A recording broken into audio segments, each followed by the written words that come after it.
नमस्कारं सर्वेषां छात्राणां स्वागतम् अस्ति। अद्य वयं स्नातकद्वितीयवर्षस्य कक्षायाः अन्तर्गते अभिज्ञानशाकुन्तलं नामधेयं नाटकं पठिष्यामः। नमस्ते विद्यार्थियों, पिछले वीडियो में हमने अभिज्ञानशाकुन्तलम के प्रथम अंक के कुछ श्लोकों को पूर्ण किया था। आज हम अगला श्लोक लेकर उपस्थित हुए हैं।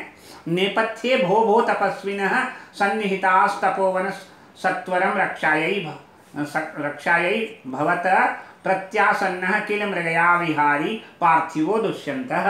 अर्थात हे तपस्वियों, सुनो सुनो तपस्वी जनों, आश्रम के प्राणियों की रक्षा के लिए आप तैयार हो जाइए। क्यों तैयार हो जाइए? क्योंकि यहाँ पर लिखा है प्रत्यासन्नः किल मृगया विहारी पार्थिवो दुष्यन्तः। क्योंकि तपस्वी जनों, आश्रम के प्राणियों की रक्षा के लिए आप तैयार हो जाइए, क्योंकि ऐसा सुना जाता है कि शिकार के लिए विचरण कर रहे राजा, शिकार के लिए विचरण कर रहे राजा दुष्यंत आ पहुंचे हैं, प्रत्यासन्न आ पहुंचे हैं। अब उनके आने पर किस प्रकार का यहाँ पर उपस्थित हो रहा है दृश्य, राजा के शिकार प्रेमी राजा के यहाँ आश्रम में प्रवेश करने पर क्या घटना घटित हो रही है, उस घटना की ओर यहाँ पर संकेत किया गया है। क्या संकेत किया गया है? यहाँ पर दुष्यंत नामक शकुंतला को यहाँ पर दुष्यंत के आने की सूचना सुनकर जो है आश्रम में एक तरह से उपद्रव सा मच जाता है, और एक हाथी जो है वो घोड़ों के इधर उधर भागने के कारण जो है, घोड़ों के भागने के कारण हिरन जो है उस घोड़ों से डरकर इधर उधर भाग रहे हैं, और जिससे हाथी भी भाग रहा है। और किस प्रकार की यहाँ पर दशा है, यहाँ पर ये श्लोक देखिए। सबसे पहले तो यहाँ पर, उससे पहले यहाँ पर एक आश्रम की दशा का चित्रण किया गया है कि आश्रम में किस प्रकार का वातावरण उपस्थित हो गया है। राजा के प्रवेश करने पर आश्रम का वातावरण किस प्रकार जो है प्रदर्शित किया गया है। तुरग खुर हतस तथा ही रेणुर विटप विषक्त जलार्ध वल्कलेषु पतति परिणतारुण प्रकाशः शलभ समूह इवाश्रम द्रुमेषु। देखिए वापस, तुरग खुर हतस तथा ही रेणुर विटप विषाक्त जलार्द्र वल्कलेषु पतति परिणतारुण प्रकाशः शलभ समूह इवाश्रम द्रुमेषु। तात्पर्य क्या है? प्रमाण यह है कि घोड़ों की टापों की चोट खाए हुए होने के कारण ढले सूरज के प्रकाश के वाली धूली जो है आश्रम के उन वृक्षों पर टिड्डी दल की तरह टूट रही है, जिनकी डालों पर गीले वल्कल वस्त्र सुखाए गए हैं। तुरग खुर हतस तथा ही रेणुर विटप विषक्त जलार्द्र वल्कलेषु पतति परिणतारुण प्रकाशः शलभ समूह इवाश्रम द्रुमेषु। हम इसके अन्वय को देख लेते हैं, जिससे हमारे को इसका अर्थ आसानी से स्पष्ट हो जाएगा। सबसे पहले यहाँ लिखा है तथा ही, क्योंकि परिणतारुण प्रकाश है। परिणतारुण प्रकाश का मतलब है यहाँ पर घोड़ों की टापों की चोट जो है खाने के कारण परिणतारुण प्रकाश। तुरग खुर हतः रेणु, तुरग खुर हतः रेणु, तुरग मतलब घोड़ों के, खुर मतलब खुरों से, हतः यानी प्रतिघात की हुई, उड़ाई गई, रेणु धूल, घोड़ों के खुरों से उड़ाई गई धूल, विटप विषक्त जलार्द्र वल्कलेषु। विटप विषक्त जलार्द्र वल्कलेषु का मतलब है पेड़ों पर, विटप विषक्त जलार्द्र वल्कलेषु, पेड़ों पर सुखाए गए गीले वस्त्रों पर, आश्रम द्रुमेषु, आश्रम के वृक्षों पर गीले वस्त्र सुखाए गए हैं, वल्कल वस्त्र शलभ समूह एव पतति, शलभ टिड्डी दल के समान उनके ऊपर आक्रमण कर रहा है। वह धूल वो आक्रमण इस प्रकार कर रही है, वह धूल किस प्रकार आक्रमण कर रही है, जैसे सूरज से प्रकाश वाली धूल। सूरज जो है ढले हुए सूरज के प्रकाश वाली धूल, ये पतति परिणातोरण प्रकाश है, जो ये विशेषता है पहली। परिणतारुण प्रकाश है, परिणतारुण प्रकाश का मतलब है परिणत यानी अस्ताचल को जाने वाले, अरुण मतलब सूर्य, प्रकाश मतलब प्रकाश। तो यानी तात्पर्य क्या हुआ, ये प्रमाण यहाँ पर दिख रहा है, घोड़ों की टापों की चोट से उड़ाई गई ढलते सूरज से प्रकाश वाली धूल आश्रम के उन वृक्षों पर शलभ समूह इव टिड्डी दल की तरह पतति टूट पड़ी है, जिनकी डालों में गीले वस्त्र लगे हुए हैं, जिनकी डालों पर गीले वस्त्र सूखे हुए हैं, उन सूखे मतलब गीले वस्त्र टंगे हुए हैं सूखने के लिए, उन कपड़ों पर, उन वस्त्रों पर, वल्कल वस्त्रों पर टिड्डी दल के समान वह धूल का आक्रमण हो रहा है। जैसे टिड्डी दल है फसल को बर्बाद कर देते हैं, वैसे ही इन वल्कल वस्त्रों को ये धूल जो किसके द्वारा उड़ाई गई है, घोड़ों के खुरों के से जो धूल उड़ाई गई है, वे धूल गंदी कर रही, उनको मलिन कर रही है उन वस्त्रों को। यहाँ पर ये बताना इस श्लोक का मंतव्य है। पूरा यदि हम समझेंगे तो प्रमाण यह दिखाई दे रहा है, घोड़ों की टापों की चोट से उड़ाई हुई धूल के द्वारा इन वृक्षों पर टिड्डी दल की तरह उसी प्रकार टूट रही है, जिनकी डालों में गीले वल्कल वस्त्र सुखाने के लिए टांगे हुए हैं, और ढले सूरज के प्रकाश वाली धूल उन पर टिड्डी दल के समान आक्रमण कर रही है उन वस्त्रों पर। ये यहाँ पर इसका मंतव्य है। अगर हम इसको संस्कृत में देखना चाहते हैं तो तथा ही प्रमाणम पुरस्क्रियते यथा परिणतस्य यानी अस्तंगतस्य, परिणत यानी अवसान की ओर जब सूरज ढलता हुआ, अस्तंगतस्य अरुणस्य रवेः प्रकाशः दीप्तिः इव प्रकाशः दीप्तिः यस्य तादृशः तुरगाणाम् अश्वानां खुरैः शफैः हतः निहितः और यहाँ पर उत्थापितः रेणु धूलि विटपेषु यानी शाखासु विषक्तानि आसंजितानि जलेन वारिणा आर्द्राणि क्लिन्नानि वल्कलानि वृक्षत्वचः येषां तेषु। फिर आश्रमस्य तपोवनस्य द्रुमेषु वृक्षेषु शलभानां तादाख्यानां कीटानां समूहः गणः इव पतति आक्रामति। हिंदी में शलभ शब्द पतंगे के लिए आता है, परंतु संस्कृत में यह टिड्डी के लिए प्रचलित हो गया है, जिनका दल लाखों करोड़ों की संख्या में कभी कभी निकलता है और जिस क्षेत्र की ओर जाता है वहाँ की फसल खाकर अंडे भूमि के अंदर दे देता है, जो भावी फसल को भी नष्ट करने के लिए शिशुओं को जन्म देते हैं।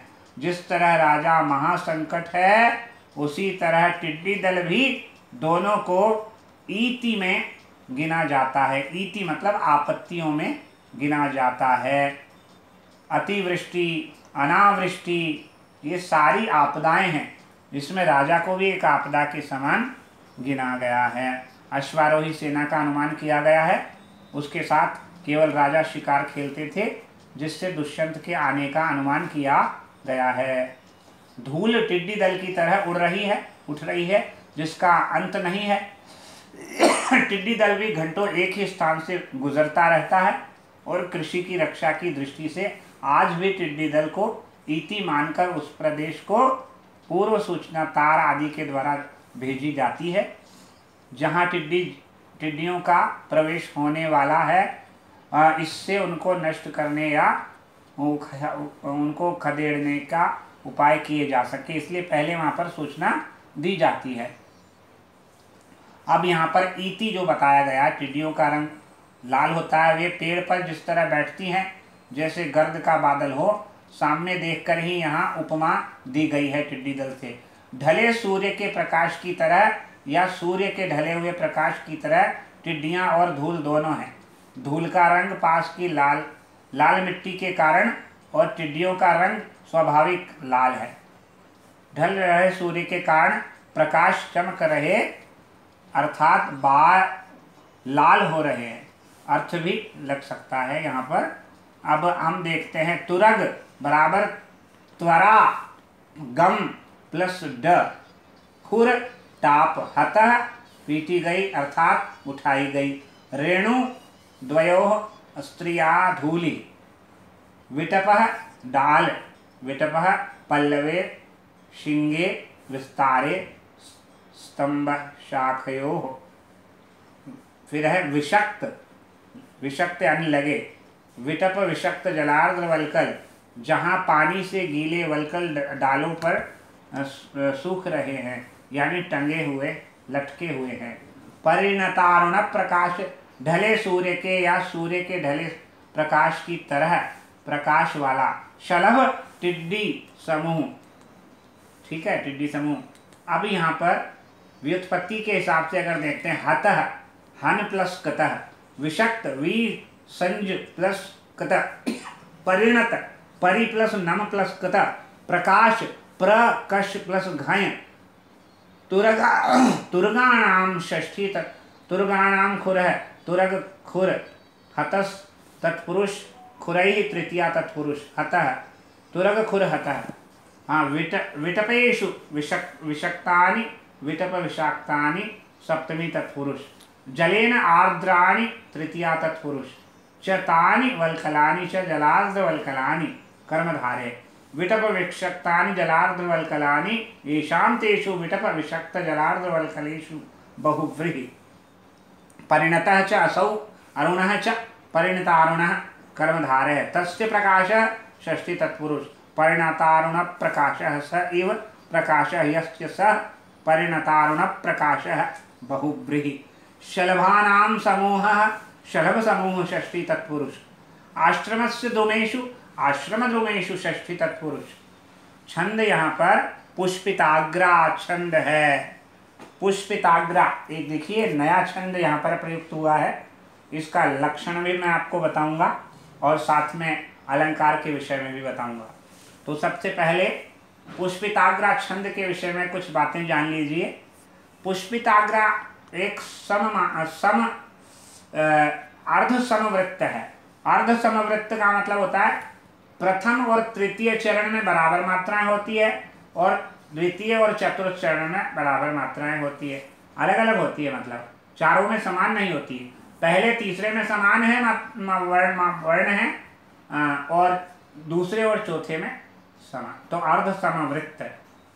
पुष्पिताग्रा छंद है जिसका लक्षण यहाँ पर मैं बताता हूँ।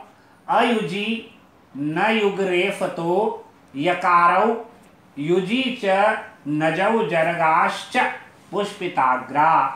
देखिए वापस यहाँ लिखा है अयुजी नय न युग रेफतो, अयुजी न युग रेफतो यकारो युजी च नजौ जरगाश्च पुष्पिताग्रा।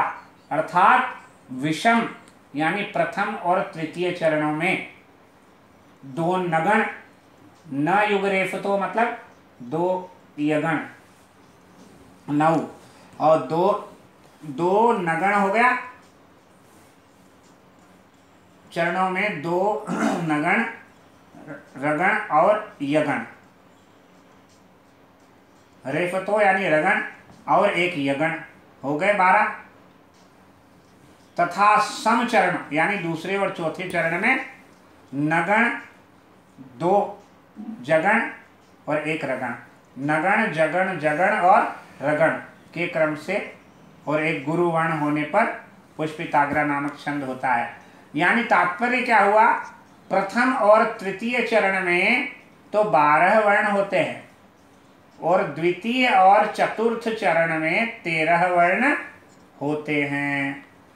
प्रथम और तृतीय में तो 12 कैसे होंगे? 12 पहले एक नगण होगा, सबसे पहले एक नगण होगा। विषम चरणों में यहाँ पर बताना 2 नगण है, तो 2 नगण हो गए। 2 नगण कैसे? नगण नगण, 2 नगण हो गए।